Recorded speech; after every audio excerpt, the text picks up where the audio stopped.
Hey, what's up, everybody? It's Steve Williams, founder and president of the CreditRepairShop.com. I'm at home recovering from minor surgery. No health issues. It was cosmetic, but just a lot of soreness. So I haven't been going into the office this week, but I wanted to uh, talk about some things that happened in the news. Obviously, a lot of people saw what happened to Nipsey Hussle, where he was murdered at his clothing store. And I feel bad for his family, his child, his fiance. Uh, when things like this happen, you wonder, like, why does it happen to certain people? And it made me think back to a story that something, not even a story. This is something that actually really did happen to me. And just so my I own several companies. In my first company that I started, and I still own it to this day. It's called Blue Book Milwaukee. It's a printed advertising magazine. We send it out all over the community. I started that with my wife in 1990, and there was a time where it was just her and I just going out there doing everything. We would make the sales, we would deliver the books. I mean, we did everything. And for years, we had did it that way because it was way more money than what we used to make. It was, we would work basically Monday and Tuesday, and we would stay home and produce the book on Wednesday. And then I would deliver it. We used to deliver it together on Friday, but then it became where I would just deliver it and she was with the kids at home. So it was a very cushy job. Well, I won't say job because we owned the business, but it was very cushy. And so basically, I started that business when I was 21 years old. By the time I was 30, I was working basically really, even before that, basically working the 3 days a week. But I would go out there and I would collect the money from the advertisers that placed their ads in the book. And this is something that happened. There was this Spanish guy that I would go, he owned pager shops. So this was in the 90s. He owned several pager shops, but there was the one that was the big one. And I would always meet him there on Tuesdays before I would head out. Tuesday before he would close, I would go there and pick up the money for his ad. And but for some reason, that Tuesday I did not go there. I just did not go to his shop. I just called him and I said, I'm gonna come next week. We just double up on the payment. You can pay it with next week, and a lot of clients did that. But for some reason, something told me just not to go there, to just wait until next week. Well, this is what happened. When they were coming out of the store, they closed the store. And all of the other weeks before that, when I would collect his money, I would come out of the store because he was closing. He always liked me to come after the day was finished on Tuesday, and he had stacks of cash, and he was closing out, and he would pay me for the ad. But that Tuesday, I did not go. The next morning, I wake up and I watch the news, and it said that pager store owner was murdered. Him and his partner were murdered when they came out of the store. I didn't know. I still didn't know it was them until I had actually made it up into Milwaukee.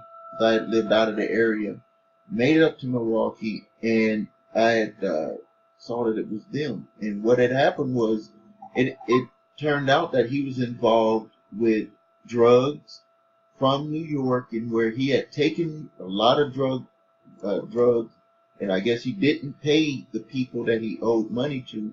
And it had been years. They had been looking for him for years. And they caught up with him on that Tuesday, on that day.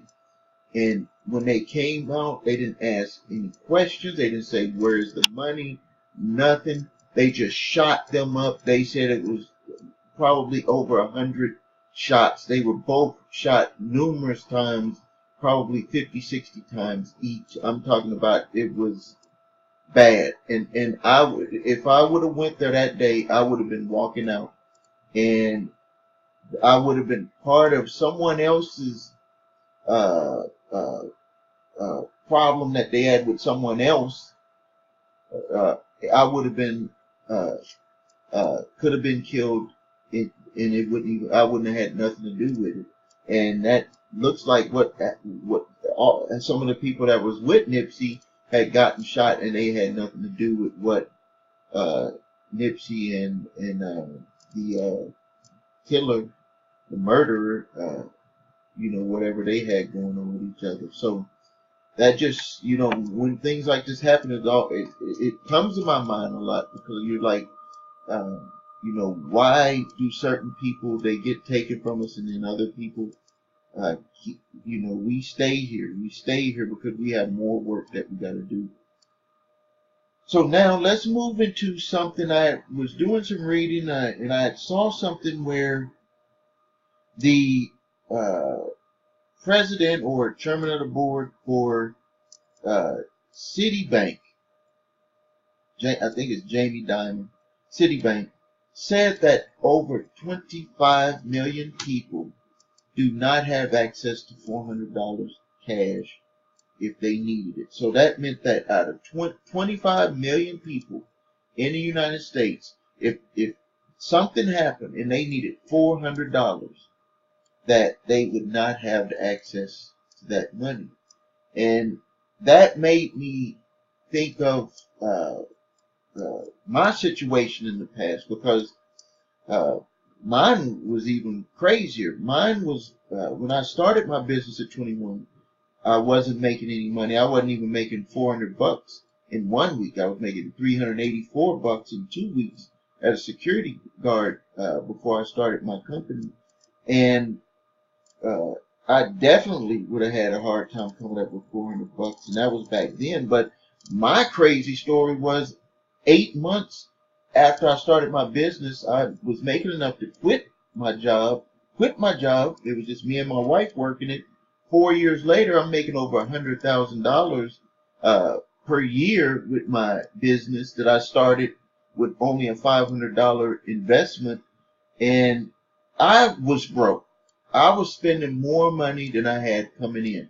So I went from broke to money but broke. And I think that that's the situation that a lot of people are in, is that they make money from their job, but their spending is just crazy.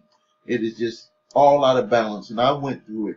And if you've been watching my videos, I always talk about, you gotta stop listening to people that have not went through and had experience with what you're going through. Let me tell you the reason why. It's not because they can't help you or they don't mean well. What it is that when there's holes. So when you try to accomplish something and it doesn't work, you're wondering, well, why isn't it working when I followed exactly what that person told me to do? It's because they didn't really go through it. They're just working on theories. So every time you hit a pothole, they don't have a real answer. They're just telling you to do things. When the way that my wife and I got out of debt, and let me tell you, the first thing that we did is in 1994, we sat down at the kitchen table, Christmas 1994, and we said, we're not going to live this way. That was the first thing, was to make a decision. And we had said we're going to get the children what we can afford, our 3 daughters. And all of our relatives, we told them we're not going to buy them gifts because we were, our financial situation. We're just going to do immediate family. That was number one. And we had made a decision with each other that we were going to get out of debt. Then the next thing that we did is we wrote down all of our bills. But before I get into that, I want to talk about some of the people that talk about getting out of debt. You got people like Dave Ramsey, you got Susie Orman, all these people. And a lot of people follow their teachings, but a lot of people have problems with their teachings because what happens is that I guess the easy way to say it is that their cultural experience that they went through does not match what a lot of people that I deal with go through. People from the minority community and people that are poor or maybe middle class whites go through a different level. We all go through, and I'm talking about middle class white, Spanish, on down. We all have a different experience when it comes to dealing with debt than they did. Dave Ramsey, if you look at his what he did is, number one, he filed bankruptcy. I could have filed bankruptcy and I didn't file bankruptcy. Dave Ramsey tries to get people not to file bankruptcy, but when they look at the debt that they're the amount of debt that they have, they wonder to themselves, well, you file bankruptcy, why can't I file bankruptcy and get a fresh start? And that's so he actually really does not have a system, a cultural system. He has a system that'll work. If you throw something out there to 100 people, it's going to work for a few people. I don't care what it is. It's going to work for a few people. But if you look around and you see what's going on with the people that have went through the program, you see that there's a lot of holes in that program. And I'm going to go through my program of how I was able to do it. The next one, Susie Orman, look at her education and everything that she knows about money. It is she's very well educated, knows how to handle money. But again, when she gives you the instruction, it's from an instruction of a person that never had financial problems, that that knew how to handle money, that was educated by a family on how to handle money. So again, when you run into the potholes, you ask for answers from them, and the answers that they give you don't fit your cultural experience of what you're going through. Because if it did, we wouldn't have 25 million Americans that can't come up with $400. We would not have that. Look at all the books that are out there. Look at all the seminars, the tapes, all of the stuff that Ramsey and Orman are selling. All of that stuff, and you still have people that fall into that trap. And it's because if there's a cultural disconnect with what people that have money go through and people that don't have money go through. And I've experienced both sides. Let me tell you, I got friends. We can go somewhere and we could spend $1,000 each on tickets to go to a basketball game. I took my whole staff to Las Vegas, and for one meal we had spent $2,300 for all of us in there. $2,300. That was before the tip. So when you have money, money is different. Money is looked at different when you have a lot of money. It's more looked at as a tool. And that's why when people be talking about it, like you want to help a person get out of debt, you have to be careful, because you can't go at it from where your mindset is about money, because they won't even understand it at all, because a lot of people think money is everything when money is really just a tool. It's a means to get somewhere. It's not everything. So let's talk about how to get out of debt. The first thing you got to do is you have to make a decision, and then when you make that decision, if you're married or you have a spouse, or you have a boyfriend, girlfriend, make the agreement with each other. Back then, my wife and I, we made an agreement not to spend more than $50 without each other knowing it. And really, we didn't even spend. The only reason, the only thing that we really spent money on was gas going back and forth from when I was doing the work up in Milwaukee. So you need to get that agreement with each other that you're going to get out of debt, you're going to move forward, and that you're not going to be spending money without talking about it with each other. So no shopping and buying things without the other person knowing about it. And then the next thing is you write down all your bills. That's probably going to be one of the easiest things. Just look at all of the bills that you have to pay each month. It doesn't matter if you don't have enough money to pay them, just write them all down. That's going to be the easy one. Step 2 is really the hard thing, is to write down everything that you spend money on, all of the extra stuff. Because that's really where a lot of the money is going. And the best way to do it, especially now, back then it wasn't as easy. We just had to track everything that we were spending money on. And really what we did, we just stopped spending the money on stuff. You know, I would maybe get some coffee when I was on the way up, or I made it at home. I started taking my lunches. A lot of things we had just cut out that for all the extra spending of money. But the way that I think a lot of people can do it now is with their debit card. And I would suggest getting a software program like Quicken, very cheap. You can get one and you can download all of your charges. But if you don't even do that, I know with my bank, you can download your transactions, and they have it where you can download it in an Excel file. You can look at all the transactions for a week or a month, and you can see all of the different things that you've spent money on, and you can add up all of that, and you'll probably see hundreds of dollars worth of additional spending that you can cut, that can put money in your pocket and make sure that you're able to pay your bills. The next thing is, and we just said that, is once you download or you write it all down, is you cut the unnecessary spending. You're going to have to do it. It's just a necessity. You're going to have to do it, because if you're spending more than what you're making, the first way, as a business, you got to run your household like a business, and the first thing that you got to do is you got to cut that spending. And then the next thing is step forward is you need to figure out a way to earn extra money, because you're not going to cut your way out of your situation. I don't care what anybody says. I don't care what any Dave Ramsey or Susie Orban or any of them, what they say. You're not going to cut your way out of your money problem. You're going to have to figure out a way to get additional income. And I'm not talking about delivering pizza and stuff like that. I'm talking about serious ways that you can learn from someone that is already making money with either a business, some type of business, something. You can do some type of they call it the gig economy, something like that. That you're gonna make money that's a difference, not money that is gonna just have you really spinning your wheels and getting tired. Because what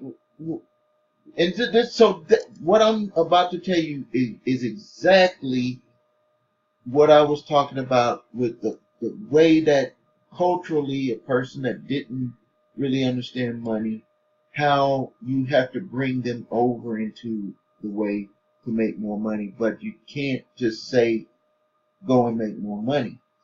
When I started my business, my wife and I, in 1994, we needed $500 to start that business. But now, most people with money, or they had college educated, which I didn't go to college, my wife didn't either, they would have said, get a business plan and put all of this stuff together and start your business, and you just line all this up with the taxes and all of this stuff. And when you're trying to make more money, you're like, that's not going to get me. I need to figure out how to make money now. And when we started investigating, starting our business, that's all what everybody told us. But my wife and I, we got together and we said, what do we need to do? We need to make money. This business, it was an advertising business. It was like, if we can get small businesses to advertise in this free magazine that we're going to make, we can make money, they'll make money, everybody will be happy, and we'll be have our own business. And so we focused on what was going to get us the money, not on all that other junk, because I think a lot of people do that stuff, and you see a lot of businesses that never make any money.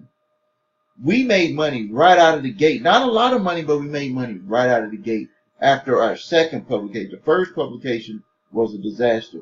But after our second publication, we made money. And by the 8th month, we were making enough money. I was working security at a college from 8 p.m. to 4 in the morning. Then I would get a little bit of sleep. And then my wife and I would go out and sell the advertising. And we had to save the $500 to even be able to get the business started. So we didn't even have the money right away. And, but we got it going, and so I'm making $384 every 2 weeks at that job. to where I ended up making over $36,000 a year in the first year of owning my business. So yes, I was able to quit that job after 8 months. I let it go, and we were moving forward from there. And then by the fourth year, I'm making over 100,000, and ended up, because when you didn't have money, you start spending money, and I ended up making money, but I was broke because we had overspent on a lot of things. So when it comes to trying to figure out ways to make money, you need to get with someone that has that has a cultural connection to, so you can understand the steps that you're going to have to take. Because if you go to someone that did not come from, I don't want to say I came from anything, because my parents gave me a lot of attention and stuff like that. They just didn't have any money. But someone that came from no money, you need to get with people like that, because I can tell you, if you run into one of my kids and you ask them about how do you start a business, and one of my kids has her own company that we helped start, her idea of starting a business is going to be totally different from someone that is coming from not having any money to be able to start a business, because she had money. Her parents had money. She had a lot of advantages that I didn't have to start. So when you look at the background of people like Dave Ramsey, Susie Orman, these people have totally different backgrounds. So when someone that is like at the bottom and doesn't have that type of cultural background, they're going to have a hard time even following their program, because they're going to be like, this is not, I'm not experiencing what you experience. So I want to invite anyone, if you need help with your credit, our links are below. If you need your credit reports, our links are below. But I want people to comment, because I know that if it's 25 million people that can't come up with $400 cash, then some of my people that watch my videos fall into that category. And I would suggest that you ask questions, because I'm very surprised that people that know me don't ask questions. Like, I'm very surprised, because when I was coming up, when I was in my teens, I got with people that were making money, lots of money. I knew the person that had started Herbalife, and I had worked with his right-hand man in Dallas, Texas, and I had learned a lot from them about network marketing and that type of thing. I didn't stay in it, but as a teenager, I was making $2,500 a month and spending all the money. I didn't keep any of the money, but I was making $2,500 a month for a good 6-month stretch before I just took the money and didn't keep following through. But I had learned from them, and a lot of those people had came from very poor backgrounds that end up becoming millionaires. And when they would talk to me, I could see and I could get a feeling that these people, they were like me, where, they went through the stages that you have to go through to be able to make money when you didn't come from any money. So, ask me questions. I'm very surprised that a lot of people don't, but I'm here for you. Ask those questions, and I'll do my best to give you answers from my own personal experience. So, and until next time, and I'll be doing my debt report very soon. This is Stephen Williams, founder and president of the CreditRepairShop.com.